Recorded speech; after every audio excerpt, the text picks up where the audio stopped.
morning, welcome back to the channel. Thanks for joining me again. In today's video, if you've not guessed it already from the B-roll, we're in Brimham Rocks in North Yorkshire, and it's actually in Nidderdale, which is an area of outstanding natural beauty, and it's kind of next to the Yorkshire Dales National Park, if you don't know where it is. It's a really nice location this. It's a National Trust site, and I've been here quite a few times before, mainly at the weekends, so it has been quite busy with people, but I've come in the middle of the week today just to try and capture something a little bit easier without loads of people walking around. So as you can see, there's some really nice subjects here. There's really nice sort of rock formations, and this one here is quite amazing because it's so thin at the bottom there. It's probably like a metre in width, but it's holding up all that sort of massive rock above, and it's quite amazing how these structures have been up for thousands of years and they're still standing, so it's quite impressive. So I'm going to have a look around now, try and find some compositions including these rocks and also including the woodland. Obviously sort of back end of winter going into the spring now, there's nothing really blooming as such, but it's still quite an interesting woodland. This is quite a lot of trees and the heather's quite nice and green, even though it's not obviously blooming now this time of year. But yeah, so I'm going to have a look around now and I'll put you back on once I find something and talk you through the composition I've got set up. Okay, so I've just had a little walk around this first subject here. Obviously I've arrived at this location first, so it makes sense to try and capture this image first. And I think this is the best side to try and shoot this at. The woodland behind there is kind of making kind of like an even backdrop, and shooting this way is kind of like a little bit messier. And you're kind of looking up because it sort of slopes off a little bit, so it's not really ideal, but this is kind of on the same level. So I think this is the best side to shoot at. And it's also got this other sort of monolith here, and that's looking pretty good as well, so I'm not sure whether to include both of those in one image. I might just do that and obviously take each one of these as like an individual sort of monolith on its own and just see which one I like best. Probably do portrait for the individual ones and then landscape for the image of them both together. So yeah, so I'll set the camera up now and talk you through what the settings I've got and the exact composition that I'm looking at. As you can see there, I've just taken my first composition, and basically it's the monolith on its own, just as the portrait orientation, and I really like that, to be honest with you. It's quite nice and simple. The woodland behind is kind of like pretty even behind it, so it's making a nice backdrop, but the foreground's a little bit dull. I mean, it's just got this sort of grey area at the moment, this sort of like sandy path, but could do with some grass or something leading up to there, but obviously it's been worn away by people walking around and stuff, which is fair enough. And yeah, I think it makes a really nice shot. I'll probably have to do a little bit of dodging and burning on there, as the light is a little bit flat at the moment, so I want to try and bring out the detail in the sort of layers in the rocks, so probably do a bit of dodging and burning just to put some artificial light in there, just to try and make it stand out a little bit better. I've got the polarizer on just to try and bring out the colours in the scene as well, all the sort of greens and browns and all the detail in the rock, just try and make that pop out a little bit. So I'll put the polarizer on. I'm also using got the 4-stop ND filter on there just to try and sort of smooth out the clouds. I mean, it is pretty sort of flat at the moment, the clouds, there's no detail as such in there, so I thought it'd be a good idea just to try and smooth it out and have that nice sort of clear background rather than sort of having a little bit of a patchy background. But I might take a few different shots, and if the light does change I'll come back here this afternoon and retake this shot. But yeah, I think it looks quite nice as a first shot.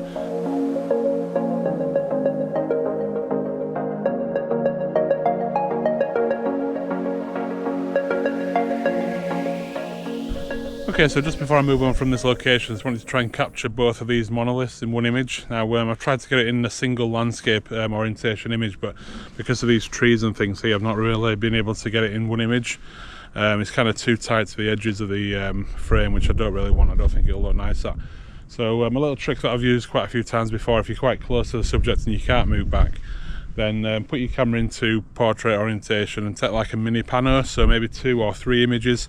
I'll create the same sort of effect as a single frame from further back. So basically I've got the camera set up here just as like I say in portrait, and I'm just going to rotate it around probably about 2, maybe 3 images, maybe 4, just take that little bit of extra room just to chop off the sides if you need to when you're sort of framing it up or cropping it up in post. And yeah, so I'm going to take that now, just make sure obviously your tripod's nice and level, so it stitches together in Lightroom perfectly, and then yeah, you get the same sort of image, and it's obviously quite a lot higher resolution as well, so you can kind of like crop in or do whatever you want with it really. Kind of makes it a bit more versatile, your image, so it should be quite nice. So I'll put that on screen for you and then we're going to move on and just have a look if we can see anything else in this sort of patch of woodland here. But it's quite a big site this, and I've come like the furthest point away from the car park. I'm just kind of working my way back as the day goes on. So yeah, it's pretty nice now, and yeah, so I'll put that on the screen for you and let me know what you think.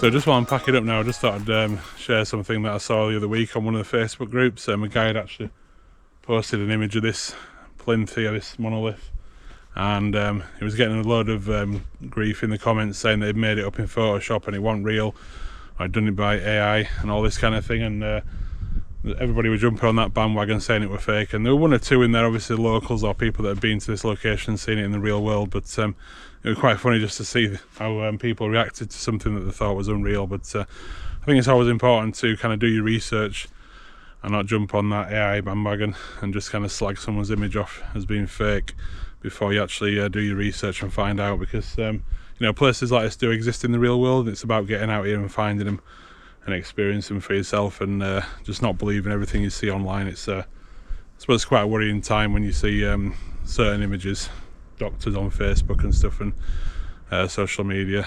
Some of them have been done by AI and stuff like that, but there is some places like this that still exist in the world, and I think it's really important to get out and sort of experience them and see them for yourself. So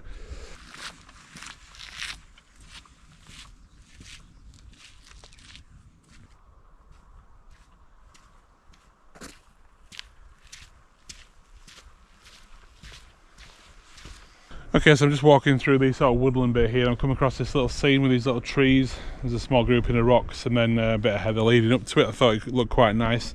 There's a tree just on the right hand side here, which is kind of like curving in, that kind of like frames that side of the image. And you've got the main tree just at the top there. That's kind of like on the left hand side, it's kind of like balancing out on the diagonals. And yeah, the sort of heather leads you up through to the rock formation at the top there, which looks quite nice. It's not the greatest image at the moment. It's quite messy and there's not much sort of colour in it. It's kind of like all sort of lost within itself, because there's no separation in the colours.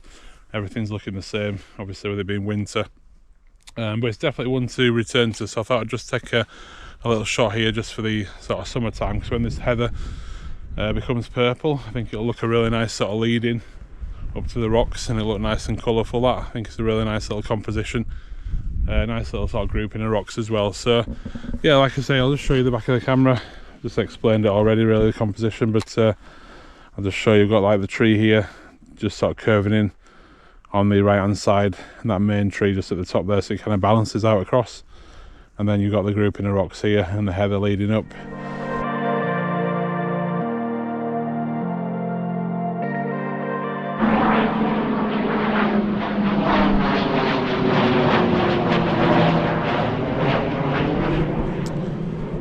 Well, I'm not sure what that was, but if anybody knows, let me know down in the comments. That was pretty cool to see that. There is an RAF base down here. I don't think it's used for aircraft though, but it does have all the sort of radar dishes on there. They're like giant golf balls. It's RAF Memworth, I think it is, and you just pass it as you come in there. But it looks pretty cool. If I get up high enough, I'll show you some pictures of that. But yeah, they're like giant golf balls on the sort of horizon, and you can kind of see quite a few of them from a distance, and they have like big radar dishes in there, so that's pretty cool. I'm not sure if it's anything to do with that, but yeah, if you know anything about it, just put it down in the comments and let me know what it is.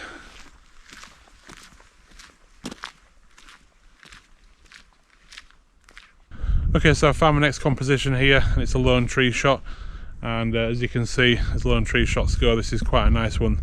The subject is really nice, and the rock formation's looking pretty good as well.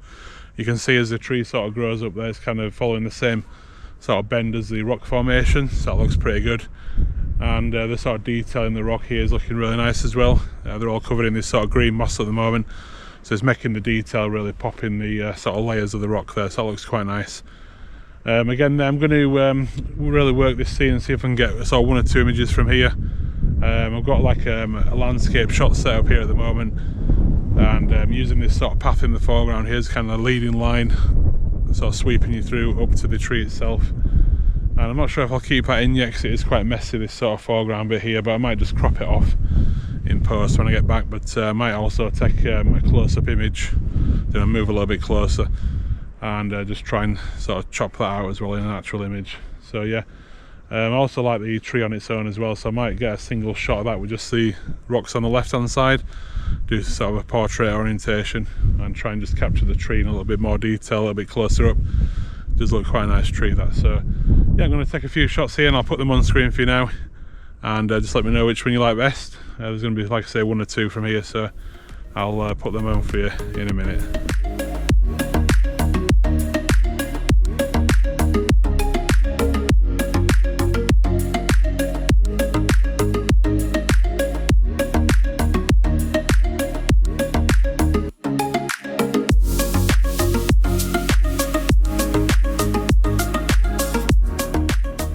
Okay, so I've moved a little bit closer now just to try and get a little bit more detail in the sort of tree itself and try and capture that a little bit closer.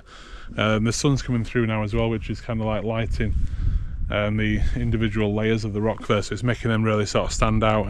The clouds coming and going, so it's changing all the time, so I'm going to be constantly taking images just to try and capture that exact one when the light's looking pretty good on the rock there. But yeah, it's looking pretty nice, this subject. I'll show you what I've got set up at the moment.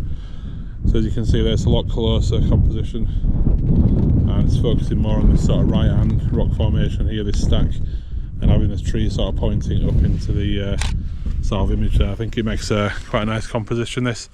And like I said, with the when the sun comes through the clouds, it's kind of lighting up those layers and getting that sort of definition, separation in all those layers, so it's looking pretty good. So again, I'll put that on screen for you. I'm going to keep working this scene, maybe getting closer and closer, and seeing if I can get this tree in a little bit more detail.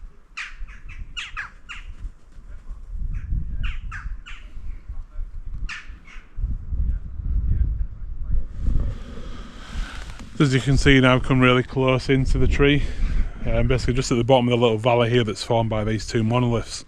And if you've been watching my channel for any sort of length of time now, you'll know that I really like a good foreground element. And these rocks in the foreground here looking really nice with this old lichen on there. That's looking really quite nice at the moment, so it's providing some really nice sort of foreground detail. And the sort of boulders as you lead through the little canyon, they're kind of like little stepping stones leading up through to the tree itself. So I really like that sort of like path that takes you through to the subject at the back there. I think it really makes a really nice image. And the light's coming and going, but when it does shine through, it's really sort of picking out all the detail in the sort of moss around the bottom of the tree there, and also the sort of nice shapes in the rock and stuff here. It's looking really nice, this really nice and soft and you know, ethereal. The rocks are looking really nice as well, plenty of detail in there, and like I said, the trees really popping against this bright sky, so it's looking really nice, is that. So yeah, it's one of my favourite images, this, so I'm going to put that on screen for you, and just let me know what you think.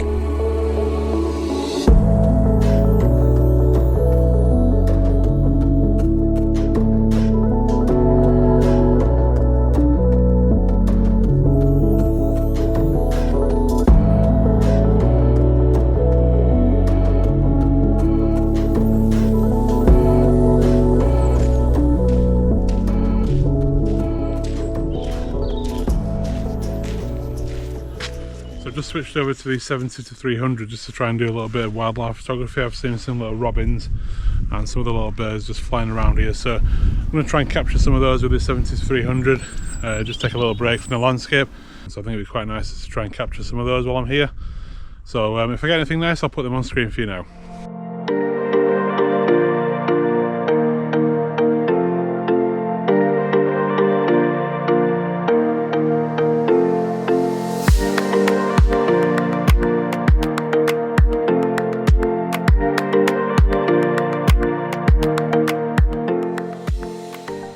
So I really hope you enjoyed this week's video and the images that I've taken. It's been nice to get out today on a bit of a scouting mission, just to have a look for some compositions ready for the spring and summer